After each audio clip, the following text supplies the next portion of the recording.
इतिहास के पन्नों में एक ऐसा किस्सा दर्ज है जिसे सुनकर आज भी सुनने वालों की रूह कांप जाती है और जोश रगों में दौड़ने लगता है। ये कहानी है उस खतरनाक कूच की जिसे दुनिया द पेरिलस मार्च के नाम से जानती है। आइए इस दास्तां को एक हिंदुस्तानी किस्सा गोई के अंदाज में जीते हैं। तैयारी, मौत के रास्ते का चुनाव। किस्सा शुरू होता है इराक की सरजमी से, जहां खालिद बिन वलीद की तलवार का डंका बज रहा था।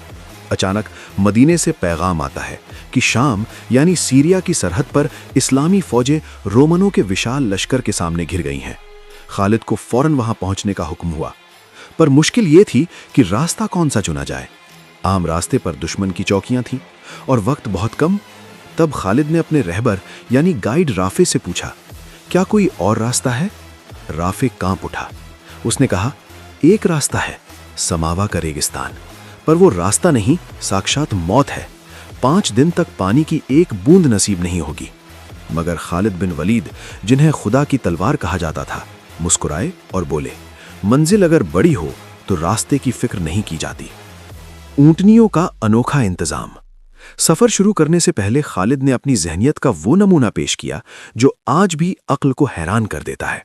उन्होंने 20 ऐसी ऊंटनियों को चुना जो बूढ़ी हो चली थीं। उन्हें तब तक पानी पिलाया गया जब तक उनका पेट मश्क यानी वाटर स्किन की तरह फूल नहीं गया। फिर उनके मुंह कसकर बांध दिए गए ताकि वे जुगाली ना कर सकें। ये ऊंटनियां नहीं थीं, बल्कि खालिद के चलते फिरते पानी के टैंक थे। सफर। जब जमीन आग उगलने लगी, 9000 सिपाहियों का वो जांबाज लश्कर उस तपते हुए जहन्नुम में उतर गया जिसे लोग रेगिस्तान कहते थे।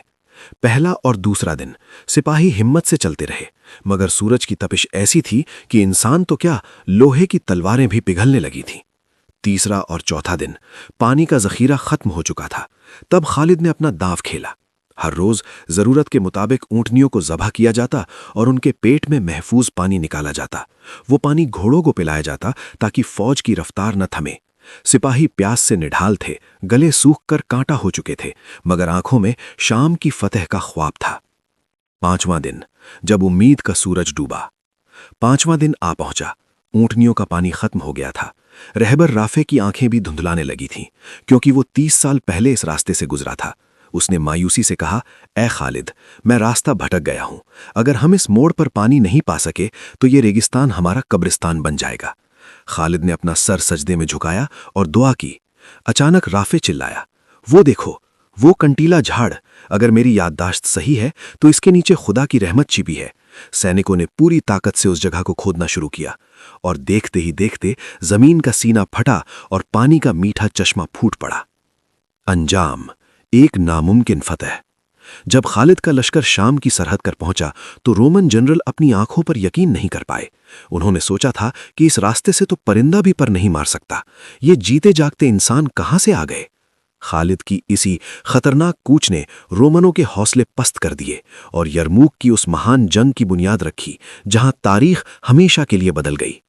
यही थी वो दास्तां उस सिपह सालार की जिसकी तलवार और हिम्मत के सामने रेगिस्तान ने भी अपना रास्ता बदल लिया।